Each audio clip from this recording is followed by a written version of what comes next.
It's time for a blow-up. It didn't work, Ernie Grunfeld. It didn't work. And for those who don't know who I'm talking about, Ernie Grunfeld is the president of basketball operations. This conversation hurts me because Ernie Grunfeld and I go back to his days with the Knicks. I've known this man for over 25 years. I love that man. But this is a disgrace taking place in the nation's capital. We've been talking to people had their opinion and of a negative variety about what else goes on in the nation's capital. Thank God they didn't contaminate themselves further by going over to the damn Verizon Center. What a disgrace that is taking place in the nation's capital. Scott Brooks. Say that again. Gotta go. Gotta go. And listen, Scott voted. Brooks, let me be very clear. I've known Scott Brooks. Like him. I'm not trying to say he can't coach. He is not the right man for this job. This job requires a heavy hammer. Scott Brooks is one of the nicest guys you could ever meet. The problem with that is that unfortunately you don't like confrontation. And with the Wizards, you need confrontation. Let me tell you why, Max Kellerman, because I got the research. I told him to look it up. I went your route, but I told him to look it up. He's just like you, Scott Brooks. He hates confrontation. Oh, please. Let me read this to you, Max. Now, as you know, the Wizards are 2-8. That's the second worst record in the league. And please, ladies and gentlemen, give me time with this. Just stay. Get that. I don't even want to see the video of Scott Brooks. Get it off the screen, please. Come back to me. We don't need to see Scott Brooks. Listen, I got a better looking suit than him anyway. Here's the deal. 2-8. They're the second worst team next to Cleveland. 26th in offensive efficiency. 28th in defensive efficiency. They're getting outscored by 10.3 points per game. Third worst in the NBA. They can't shoot, shooting just 31.3% from three-point range, which is fourth worst in the NBA. They don't rebound. They rank dead last. But it gets worse, Max Kellerman. I got John Wall's contract right here. And let me give a shout-out to Rich Paul because he deserves props for this. There's nothing better than an agent that gets you your money when it looks like you don't deserve it. Now, let's be clear, okay? John Wall here signed a 4-year Supermax deal for $169.3 million. Next season, contract, it hasn't even kicked in yet.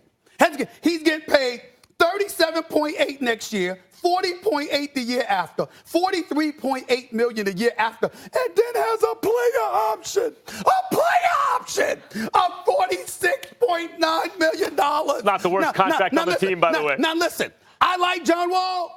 John Wall is an all-star. John Wall could play. Then this year arrived. For some reason, a man that struggled with his perimeter shooting comes back and the shooting worse. I don't give a damn about the 46%. He can't get to the hole with the ease that he used to. He's actually bigger. He looks out of shape.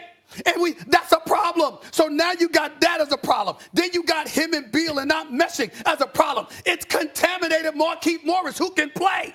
Otto Porter, he looks comatose half the damn time. And oh, by the way, he's in the midst of a $112 million contract. That's what I was going to say. $112 million. John Wall does not have the worst contract on that team. Listen, let me tell you something. You could say that, but what I said to you is that John Wall, he can ball, Molly. Yep. He clean. I'm listening. I'm all ears right now. I'm not questioning John Wall's abilities. I'm questioning his level of production. It ain't just your job to score. It's your job to lead. To lead. They have no leadership.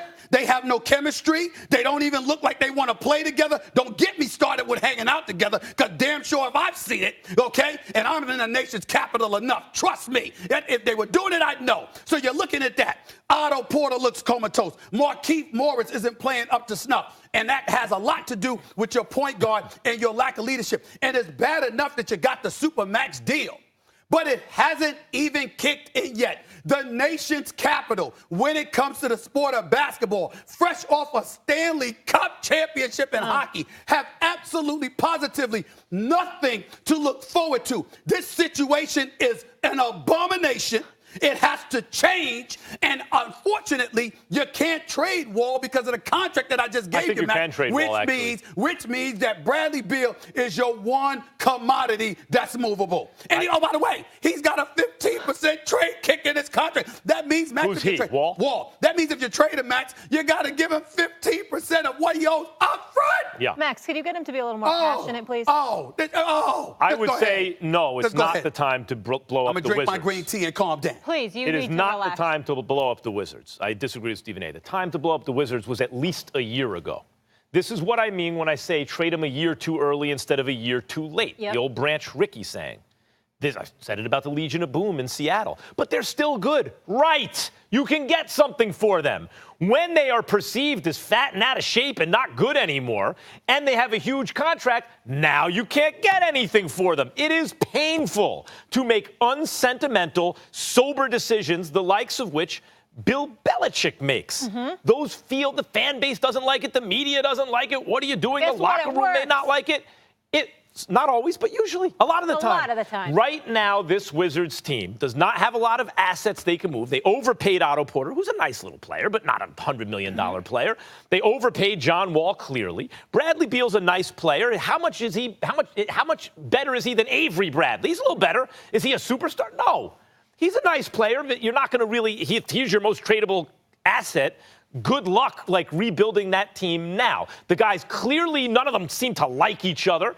It's clear that they weren't going to ascend to become the best team in the East for at least 2 seasons now.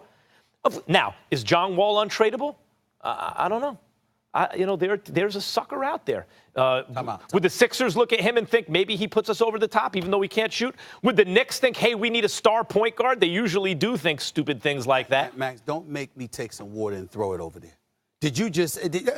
I just explained to you the brother's $169 million contract hasn't even started yet. It's a bad contract. We're looking at him. Listen. This is the worst contract in sports since Ryan Howard signed his deal with Philadelphia. Molly, how do you sign a contract? How do you sign a contract? There's bad contracts. And come in overweight? I mean, lie to us. You've done that. Overweight, really? Have you never signed a contract to come in overweight? Excuse me. I've come in overweight. I've fluctuated. Listen, what are y'all talking about? How do you do this? How do you do this? I'm looking out for the people of the nation's capital. They deserve better than this.